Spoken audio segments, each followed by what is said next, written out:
Assalamualaikum warahmatullahi wabarakatuh. Hello, good morning Pat Usman bin Affan. How are you today? We hope all of you are okay ya. Amin. Sebelum kita mulai pembelajaran, mari kita berdoa terlebih dahulu ya, supaya apa yang kita pelajari hari ini dapat bermanfaat. Bismillah. Hari ini kita akan mempelajari tema 3, yakni peduli terhadap makhluk hidup, subtema 1, hewan dan tumbuhan di lingkungan rumahku, muatan IPA, yakni tentang masalah keseimbangan lingkungan dan bagian-bagian tumbuhan. Manusia berinteraksi dengan sesamanya serta dengan lingkungannya.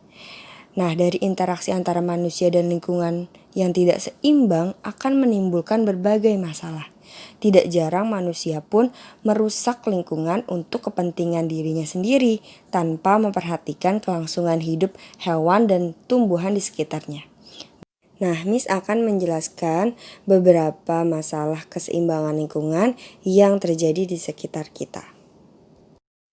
Yang pertama, kerusakan hutan. Kerusakan hutan ini terjadi akibat adanya kegiatan penebangan liar atau illegal logging dan peningkatan kegiatan pertanian dengan sistem ladang berpindah. Nah, sistem pertanian ladang berpindah ini harus dihindari ya, karena dapat merusak ekosistem hutan sehingga banyak hewan yang berpindah ke pemukiman penduduk. Hutan semakin menyempit dan tanahnya mudah tererosi atau rawan sekali terjadinya longsor. Yang kedua, penurunan keanekaragaman hayati.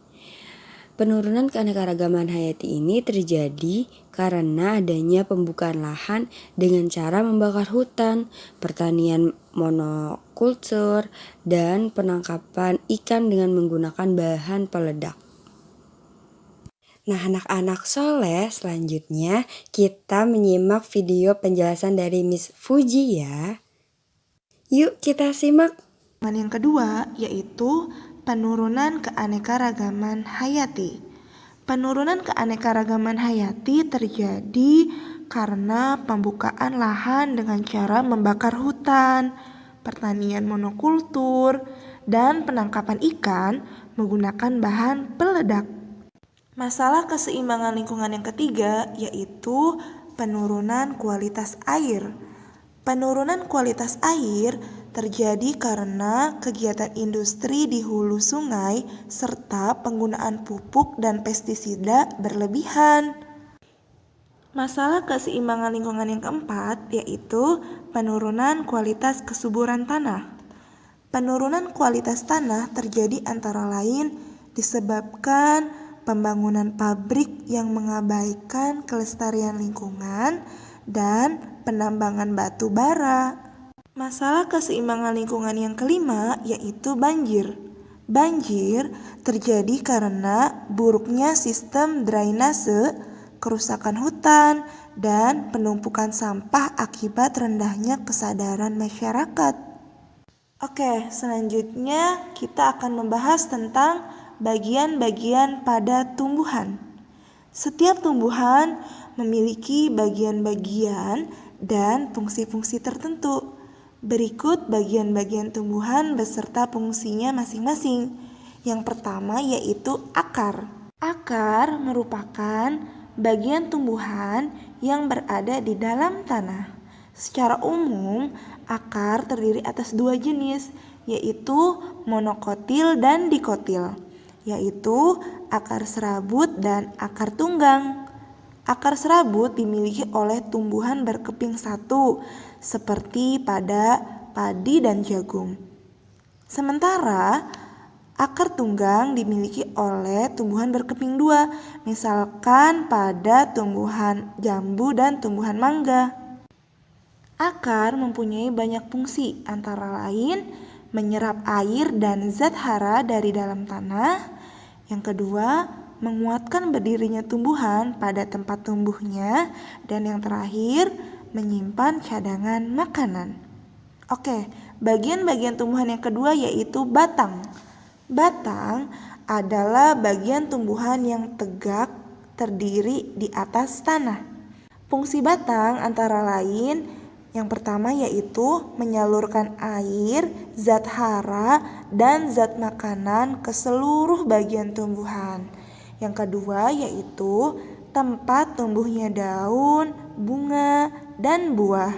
Dan yang ketiga, fungsi dari batang yaitu tempat menyimpan cadangan makanan, misalnya tanaman tebu. Berdasarkan jenisnya, batang terdiri atas batang basah, batang kayu, dan batang rumput. Berdasarkan jumlah keping bijinya, batang terdiri atas batang monokotil dan batang dikotil. Bagian-bagian tumbuhan yang ketiga yaitu daun. Daun adalah bagian tumbuhan yang tumbuh berhelai-helai pada ranting.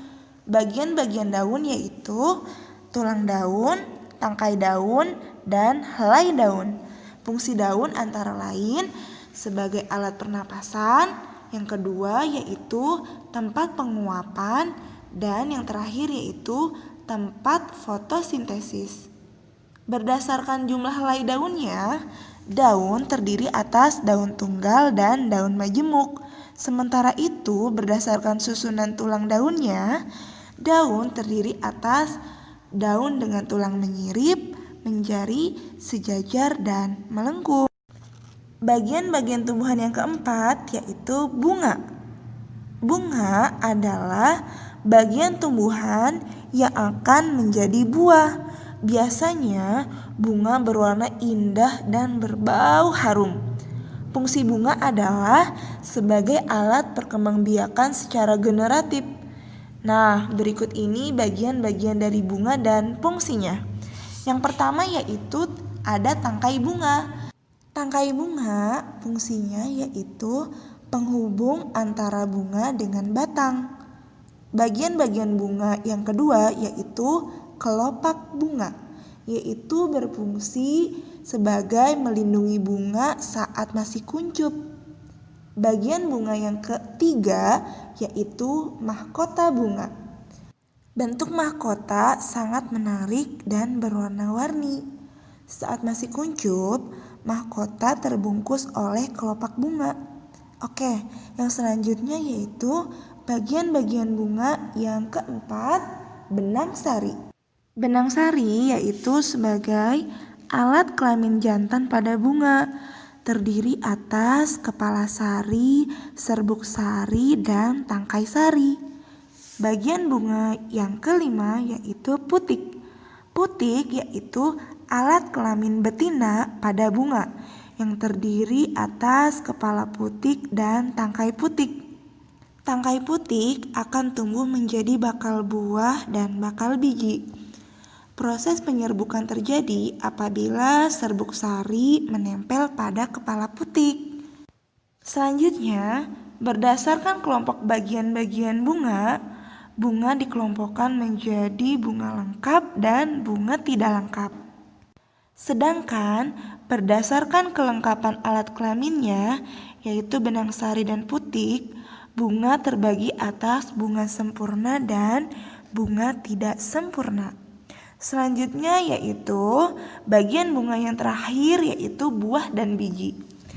Buah merupakan bagian tumbuhan yang berfungsi melindungi biji.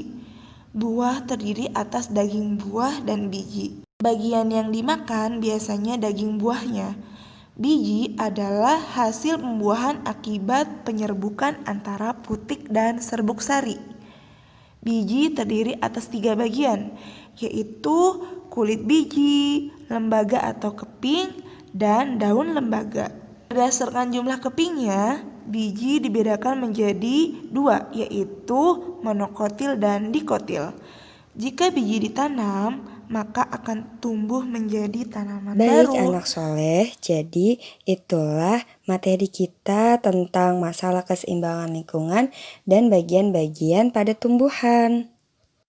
Dan tugasnya sekarang silahkan kalian buka buku tematik 4.3 dan kalian kerjakan pada halaman 22 dan 24-nya ya. Oke, tetap semangat dan tetap jaga kesehatan ya, Nak. Sebelum kita tutup pelajaran hari ini, mari kita ucapkan Alhamdulillahirabbil alamin.